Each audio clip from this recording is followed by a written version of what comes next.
had no choice but to make a rather hasty retreat from Sweet Feather's sanctuary.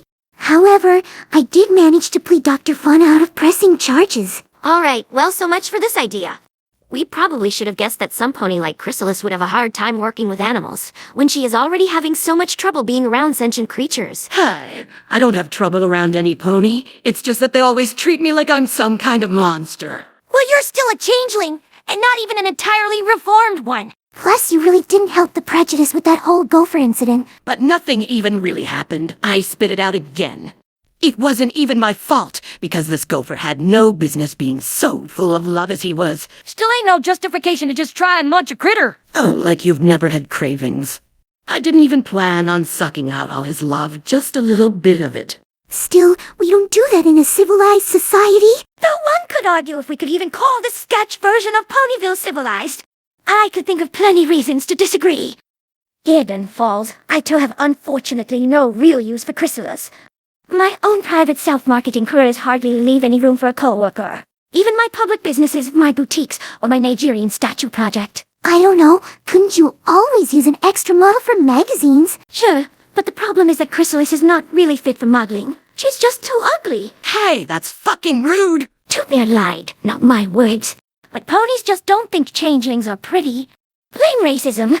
But ain't she like a shapeshifter? I don't see why she couldn't just take another form for the pictures. Trust me, it's not that simple. Being a model is not up to you. It's the camera that must love you. And I can see with one look that Chrysalis will not be loved. What is that supposed to mean? Yeah, that sounds like a pretty vague excuse. Fine, then I'll get more open about it. Your charisma is the problem, the way you present yourself. Or rather, the lack thereof. I wish I could put it politely, but you have about the charisma of a soaking sponge in a bucket. Hey, that is a gross exaggeration. Not really. I'm afraid I must remind you that you really aren't that great of an actress. Like, come on, back in season 2, you didn't even try to convince any pony that you were the real Cadence. You can hardly pin that on me. I was written to be this obvious of a twist villain. Well, okay, that's also true. But what about the most recent incident, where we actually tried to have you take the place of Princess Luna for one of her press conferences? Oh God, I knew you'd bring this one up again. Luna offered me this position as her stand-in, and you yourself said I couldn't do anything wrong. Yeah, apparently I misjudged just how much one could fuck something like that up. A little feeling for us folks who don't give a shit about current events. Princess Luna was forced to specifically hold a second conference just to assure every pony that Equestria would not go to war with the dragons. I guess I could have taken the notes with me on stage, but I figured if I'd really forget anything, I'd just improvise it on the fly. And I did read something about the dragons and warfare, so I just filled in the gaps. Yeah, but this was the exact opposite. The Dragon Kingdom has recently announced that they would renew their peace agreement between our nations. And you just go on stage and declare war on them. We can be lucky that Ember is so chill about everything, even something like this. Her predecessor would already be breathing fire at Canterlot's gates. Look, Chrysalis, I know that you're really doing your best here. But you must understand that if your best is giving us so little to work with, there's basically nothing we can do. I'm afraid at this rate, we'll never find a place for you. Certainly not with that attitude. Huh? Oh, Starlight and Trixie. Oh, great. Now watch me getting sidelined again for God knows how long. Oh, that's ridiculous, Chrysalis. We're just being nice and saying hello, that's all. Sure. Hi, you two. What brings you here? Oh, we just wanted to say hello and let you know that we're officially back. Back? From where? From Applewood. Did you forget that we were attending Cozy Glow's movie premiere? All right, that. But didn't that happen like more than a month ago?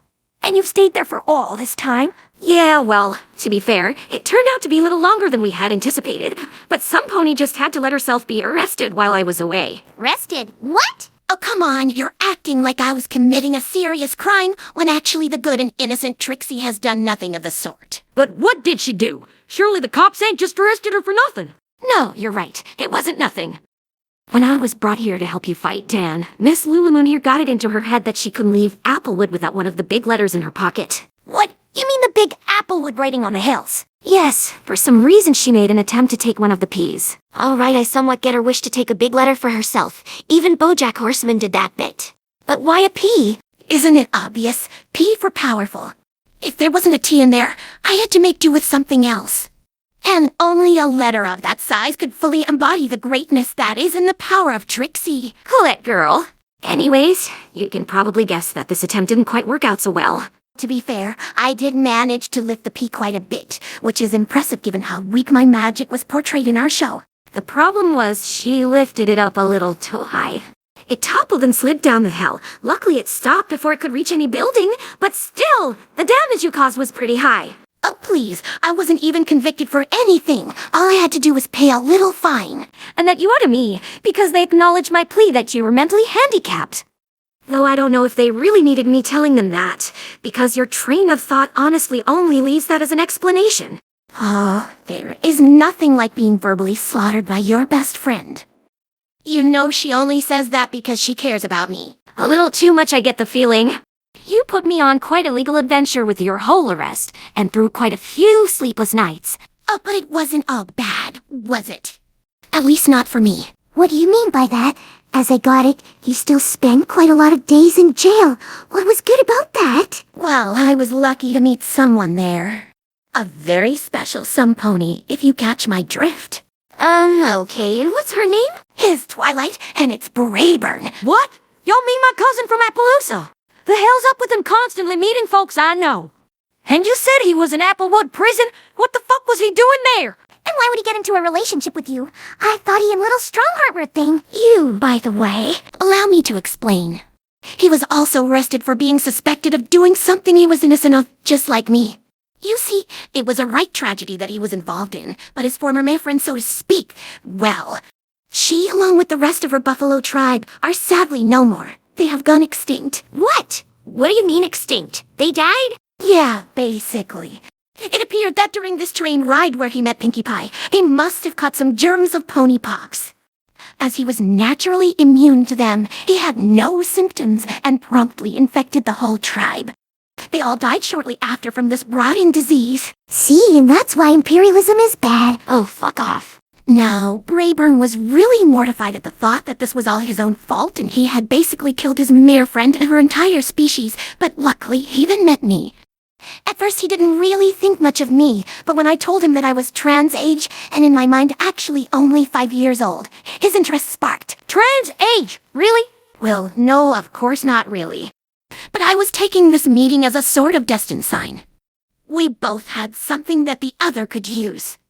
I had to offer myself and my body, and Brayburn had Appaloosa.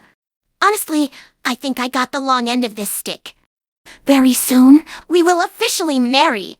And then Appaloosa will be mine. And I plan to redesign it into a great and powerful shrine to myself and all my greatness. Well, as a mayor of similar interests, I must admit that I'm pretty impressed by your accomplishments. Partly I even envy you. I would also like to just have an entire city be dedicated to me. And Brayburn is just gonna let you do this. I ain't buying it. This is his beloved Appaloosa we're talking about. No way he's gonna sacrifice that to you. Well, love does strange things to a pony.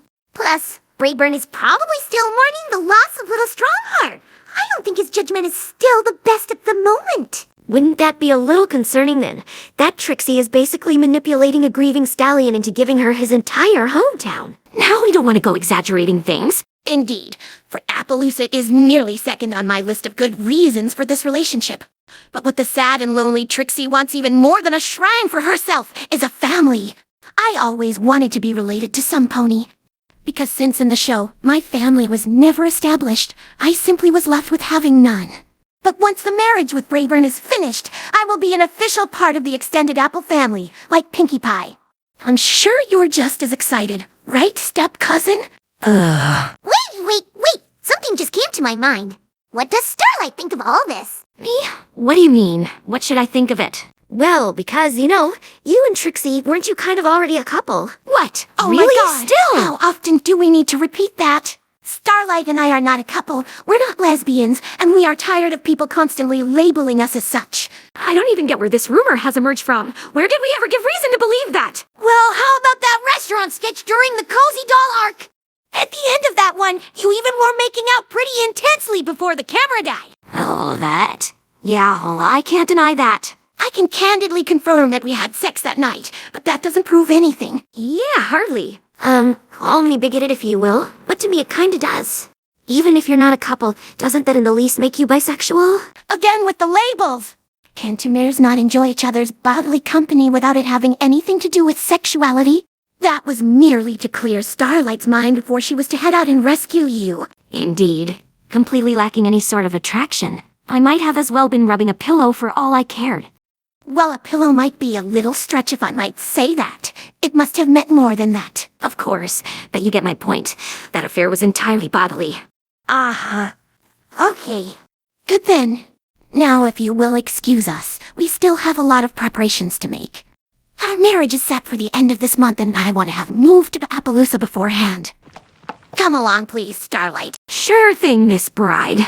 See ya. Now, that's what I call character progression. Well, isn't that nice and fun and all that? But that still doesn't solve my problem. I don't even have the energy to get mad at the fact that I really was completely forgotten for the duration of that last bit. Can we please just get back to helping me? There is only so much we can do. And we tried everything we could. I don't know what else to do. Hey, I might have an idea, Twilight. Come aside for a bit, please. Remember what I talked to you about concerning Plan B for Chrysalis? You mean that thing we discussed off-screen, so it's actually not coming completely out of nowhere. Yeah, I do. But we said we should only do it if we have no other alternative. Perhaps, but do we still have any other way? Let's all be honest here. We all agree that this reformed Chrysalis thing doesn't really go anywhere. Aside from dead ends. I hate to admit it, but yeah. So what should we do? I say we trigger Chrysalis to remember who she really was before her personality has been altered by her hospital stay. This version isn't even really her. Basically, we're doing her a favor. All right, then let's get to business. You all know your lines? Okay, then follow my lead. Hey, Chrysalis, I just wanted to inform you that we decided we're not going to help you anymore. We're leaving. What? But why? What did I do? Because this whole reveal was far too stupid for my taste. What the hell are you talking about? What reveal? Yeah, she's right. It was pretty stupid. Totally moronic even. Hey, come back! What has gotten into you? Why are you acting like such assholes? Pathetic. Stop! This doesn't make sense! I just wanted to play! He's a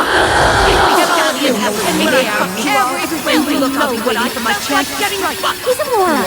What are you going to do about it? You sound like a dolphin. Well, we didn't say we had to play that since our discussion doesn't know what happened. That's what I'm saying. What happened to me?